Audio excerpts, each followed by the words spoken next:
இந்த ஆடிக்கு நம்ம சென்னை சில்க்ஸ்ல up to 50% off combo offer uniform sari collections எல்லாம் சேர்ந்து சேவிங்ஸும் பிளாஸ்ட் கலெக்ஷன்ஸும் பிளாஸ்ட் நம்ம தி சென்னை சில்க்ஸ். தமிழ்நாட்டுல எல்லாமே சேஞ்ச் ஆயிடுச்சு. உங்க நகையையும் சேஞ்ச் பண்ணுங்க. உங்க பழைய நகைக்கு கிராமுக்கு 150 ரூபாய் கூடுதலா வாங்கி புது நகை எடுத்துக்கோங்க. அதே கம்மி சேதாரம் தான் உங்க லலிதால மட்டும்தான். இன்னைக்கும் லைன் ஆஃப் கண்ட்ரோல்ல வந்து நம்ம ராணுவ வீரர்கள் வந்து துப்பாக்கி சுட்டுக்கிட்டு தான் இருக்கிறாங்க. அவனும் பாகிஸ்தான்காரன் சுட்டுட்டு இருக்கான். வெஸ்ட்ல வந்து ஒரு கொடிய எதிரி பாகிஸ்தான்கிற எதிரி இருக்கிறாப்புல. நார்த் அண்ட் ஈஸ்ட்டில் வந்து ஒரு பெரிய எதிரி சைனாங்கிற ஒரு எதிரி இருக்கிறாப்புல. இந்தியன் சிஸ்டம் எல்லாம் மேலே போகக்கூடாதுங்கிறதுக்காக வெஸ்டர்ன் கண்ட்ரிஸ் என்ன செஞ்சுருக்காங்க, அவங்க நம்ம மேலே வந்து ஆல்வேஸ் நம்மளை அழுத்திட்டு இருக்காங்க. இந்த வெஸ்டர்ன் கண்ட்ரிஸினுடைய சப்போர்ட்டட் ரேட்டிங் ஏஜென்சிஸ் வந்து என்ன செஞ்சிருக்குது, நம்மளை பங்களாதேஷை விட மோசமான நாடுன்னு போட்டிருக்குது. நம்ம அதாவது காட்டு மிராண்டிகள், சாமியார்களின் கூடாரம், எல்லாத்துக்கும் தெரிஞ்சிருச்சு. கார்கில் வாரில் சிறப்பான அம்சம் வேலை செஞ்சது வந்து போஃபோர்ஸ் பீரங்கி அப்படின்னு. போஃபோர்ஸ் பீரங்கி வேகமாக நம்ம பாட்டுக்கு அடிச்சு தட்டிகிட்டு இருந்தோம் டைகர் ஹில் ஃபைட்டில். திடீர்னு ஒரு நாள் பார்த்தோம்னா பீரங்கியில் இருக்க குண்டு காலி ஆகிடுச்சு, தீர்ந்துருச்சு. நம்ம ஸ்வீடன்கிட்ட போனோம், ஸ்வீடன் சாரி அப்படின்ட்டான். மிலிட்ரி ஹார்ட்வேருக்கு ரொம்ப ரொம்ப முக்கியமான ஒரு மெட்டல் என்னென்னா காப்பர். ஆனால் ஃப்ரெண்டு மாதிரி இருக்கிறான்ல, டெய்லி கை குலுக்கிட்டு இருக்கான். அவன் என்ன செய்கிறான், காப்பரை உற்பத்தி பண்ணக்கூடாதுன்னு தூத்துக்குடியில்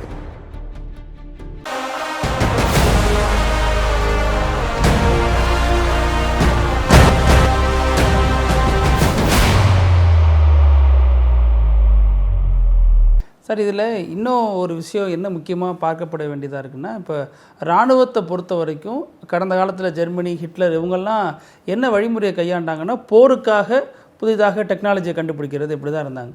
ஆனால் இப்போ சமீபத்தில் இந்தியாவில் பெரிய அளவில் போர்லாம் ஒன்றும் நடக்கலை. ஆனால் இராணுவத்தில் புது மாதிரியான கண்டுபிடிப்புகள் எதுவும் நடக்குதா சார்? இப்போ நீங்கள் சொன்ன விஷயம் வந்து ஒரு ராங் டெபிக்ஷன். இந்தியாவில் பெரிய அளவில் போர் நடக்கலைன்னு சொல்லக்கூடாது.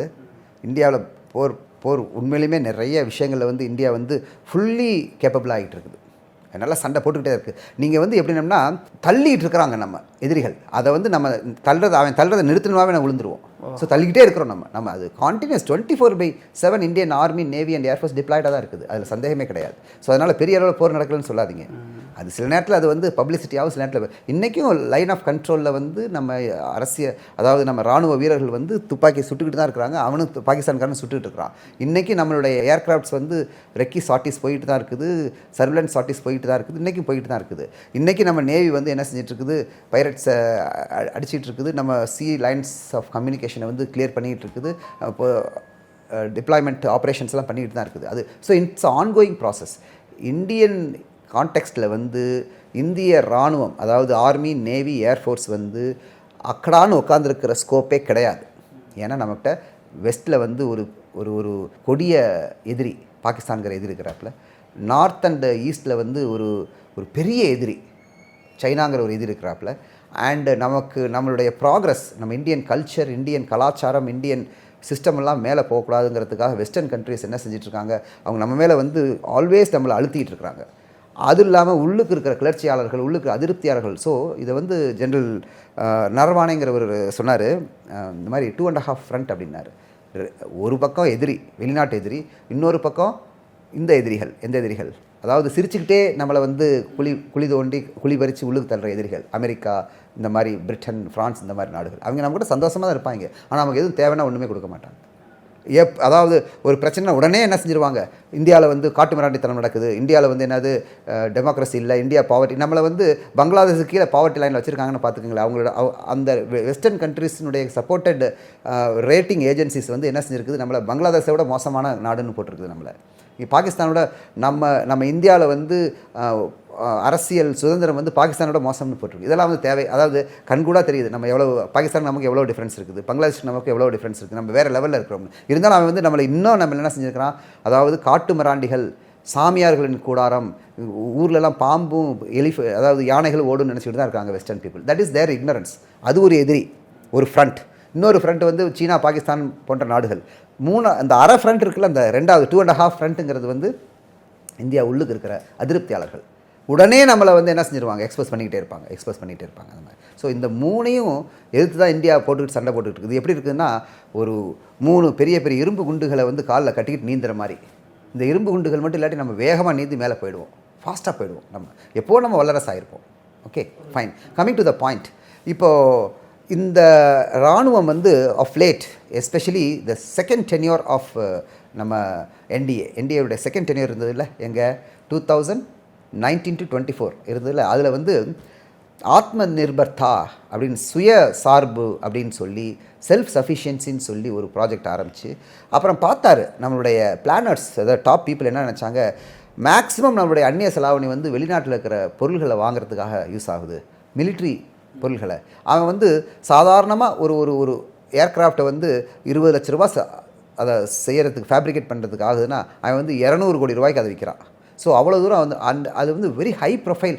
எல்லாமே நம்மகிட்ட என்ன ஆகிடுது, இதாக போயிடுது. அங்கே நம்மளுடைய சேவிங்ஸ் பூரா என்ன ஆகிடுது, அங்கே போயிடுது, அந்நிய செலாவணி அங்கே போயிடுங்கிறதுனால அவங்க என்ன நினச்சாங்க, இப்போவே நம்ம என்ன செய்வோம், நம்மளே ஒரு ரிசர்ச் அண்ட் டெவலப்மெண்ட்டுக்கு ஒரு பேசிக் ஃபார்மேட் பண்ணுவோம், நம்ம வந்து அதை ப்ரொமோட் பண்ணுவோம். இன்னோவேஷன் என்னது, புதுமை கண்டுபிடிப்புகள், புதிய கண்டுபிடிப்புகள் நம்ம ப்ரொமோட் பண்ணுவோம் அப்படின்னு சொல்லி ஒரு மேஜர் எஃபர்ட் போட்டு அதனுடைய ரிசல்ட் இப்போ வர ஆரம்பிச்சிருச்சு.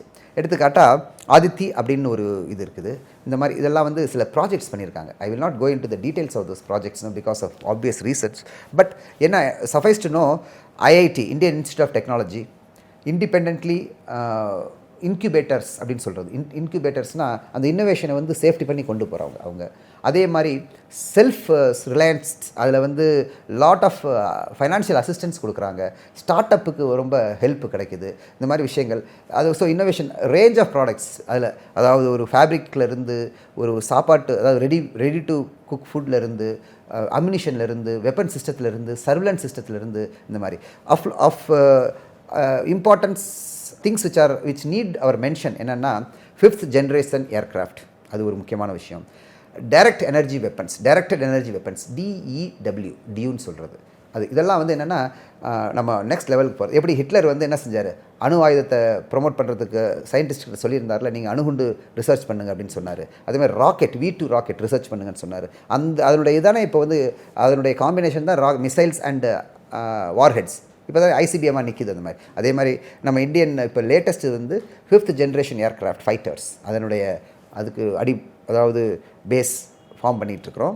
அதே மாதிரி டைரக்டட் எனர்ஜி வெப்பன்ஸ்னு சொல்கிறது, லேசர் வெப்பன்ஸ் அது, அதுக்கு பேஸ் ஃபார்ம் பண்ணிகிட்ருக்குறோம். அதே மாதிரி ஸ்டார்ட் அப் சிஸ்டம்ஸ்க்கு நம்ம என்ன செஞ்சிட்ருக்குறோம், ரொம்ப ஃபோக்கஸ் கொடுத்துட்ருக்குறோம், முழு ஃபோக்கஸ் கொடுத்துட்ருக்குறோம். Financing lot of subsidies available அதுக்கு, அதாவது மிலிட்ரி சம்மந்தப்பட்ட விஷயங்களை செய்கிறதுக்கு, அதை வந்து ப்ரொமோட் பண்ணுறதுக்கு, அதை ஷோகேஸ் பண்ணுறதுக்கு அதுக்கு ப்ரொமோட் பண்ணிகிட்ருக்குறோம். அதே மாதிரி வந்து கொலாபரேஷன்ஸ், ப்ரைவேட் இண்டஸ்ட்ரியை வந்து என்ன செஞ்சுருக்கிறோம், டிஃபென்ஸ் மேனுஃபேக்சரில் கொண்டு வந்திருக்கிறோம். எல்என்டி, அதானி டிஃபென்ஸ், அதாவது இந்த மாதிரி விஷயங்களை வந்து என்ன செஞ்சுருக்கிறோம், கொண்டு வந்திருக்கிறோம். அண்டு நம்மளே நம்ம காலில் நிற்கிறதுக்கு பிளான் பண்ணியிருக்கிறோம். ஸோ நம்மளே நம்ம காலில் நிற்கும்போது என்ன ஆகிடும், இப்போ ரொம்ப ஸ்லோவாக தான் அது நமக்கு வந்து போயிட்டுருக்கோம். ஆனால் ஒரு 10 வருஷம் 10 years டவுன் த லைன் என்ன ஆகிடும், நம்ம மோஸ்ட் ஆஃப் விஷயங்கள் நம்மளே பிளான் பண்ணி செஞ்சுருவோம். செஞ்சதுக்கப்புறம் நமக்கு என்ன ஆகிடும், நமக்கு அந்த வெளிநாட்டில் போயிட்டு நம்ம பணத்தை கொட்டி அவங்களுடைய சிஸ்டம்ஸை வாங்குறது, அவங்களோட டிபெண்ட்டாக இருக்கிறது, கிரிட்டிக்கல் டயத்தில் அவன் என்ன செஞ்சிருவான், பொருளை கொடுக்க மாட்டான். இப்போ எடுத்துக்காட்டால் கார்கில் வார் எல்லாத்துக்கும் தெரிஞ்சிருச்சு. கார்கில் வாரில் சிறப்பான அம்சம் வேலை செஞ்சது வந்து போஃபோர்ஸ் பீரங்கி அப்படின்னு. போஃபோர்ஸ் பீரங்கி வேகமாக நம்ம பாட்டுக்கு அடித்து தட்டிக்கிட்டு இருந்தோம் டைகர் ஹில் ஃபைட்டில். திடீர்னு ஒரு நாள் பார்த்தோம்னா பீரங்கியில் இருக்க குண்டு காலி ஆகிடுச்சு, தீர்ந்துருச்சு. நம்ம ஸ்வீடன்கிட்ட போனோம், ஸ்வீடன் சாரி அப்படின்ட்டான். ஏன் சாரின்னு சொன்னால் சொல்லுங்கள் பார்க்கலாம். பாகிஸ்தானில் இருக்கிற லாபியிஸ்ட் இருக்காங்க, அவங்க வந்து ஸ்வீடன்ட்ட சொல்லிட்டாங்க, இவங்க வந்து கார்கில் வாரில் அவன் போஃபோர்ஸ் யூஸ் படுத்துகிறான், அந்த குண்டை யூஸ் கொடுக்காதீங்கன்னு சொல்லிட்டான். அவன் அதுக்கு இந்த மாதிரி என்ன செஞ்சான், ஸ்வீடன் வந்து நமக்கு கார்கிலில் வந்து என்ன செய்யலை, பொருட்களை. உடனே நம்ம என்ன செஞ்சோம், உடனே நம்ம அதாவது வாஜ்பாய் அண்ட் கேங் என்ன செஞ்சாங்க, அங்கேயும் இங்கேயும் பேசி அப்போ இருக்கிற வெளியுறவுத்துறை அமைச்சர் என்ன செஞ்சார், சவுத் ஆஃப்ரிக்கா அவன் வந்து இதே மாதிரி அவன் என்ன செஞ்சான், ட்ரான்ஸ்ஃபர் ஆஃப் டெக்னாலஜியில் வாங்கி அவன் அதாவது அந்த குண்டுகளை வந்து தயார் பண்ணான். ஸோ அங்கேருந்து நம்ம சவுத் ஆஃப்ரிக்கன் அம்யூனிஷன் அவங்க வந்து கை கொடுத்துச்சு. ஏன்னா ஒரு கிரிட்டிக்கல் டயத்தில் நம்ம கிடைக்கலன்னா, அதான் சொல்கிறேன், இந்தியாவோட எதிரிகள் வந்து எத்தனை 2.5 ஒன்று வந்து வெளியில் தெரிகிற எதிரி, இன்னொன்று வெளியே தெரியாத க்ளோக் அண்ட் டேகர், அதாவது உள்ளுக்கு இருக்கிற எதிரி, இன்னொன்று உள்ளுக்கே நம்ம நேஷன் கண்ட்ரி உள்ளுக்கு இருக்கிற அதிருப்தியாளர்கள். இந்த 3 எதிரிகளையும் சமாளிக்கிறது இந்திய சிஸ்டத்துக்கு பெரிய பிரச்சனை. இது வந்து சார் இப்போ ஆயுதங்கள்ங்கிறது நம்ம சமீபத்தில் பார்க்குறோம்னா நம்ம இப்போ அமெரிக்காட்ட வாங்குகிறோம், ரஷ்யாட்ட வாங்குகிறோம், இந்த மாதிரியான செய்திகள் தான் பார்த்துட்ருக்கோம். அப்போ நாமளாக தண்ணீரை அடையும் பொழுது அந்த நாடுகள் இதை எப்படி எடுத்துக்கும்? ஏன்னா அதான் ரொம்ப கோபமாக இருக்காங்க அவங்க இதில் ஒரு பெரிய இழப்பு சம்பாதிச்சுட்டு இழப்பு, பெரிய இழப்பு. அதனால தான் நம்மளால் தன்னிறைவு பண்ணுறதுக்கு விடவே மாட்டாங்க. தன்னிறைவு ஆகிறதுக்கு ஏதாவது ஒரு ப்ராஜெக்ட் போட்டோம்னா அது வேறு லெவலில் என்ன செய்வாங்க.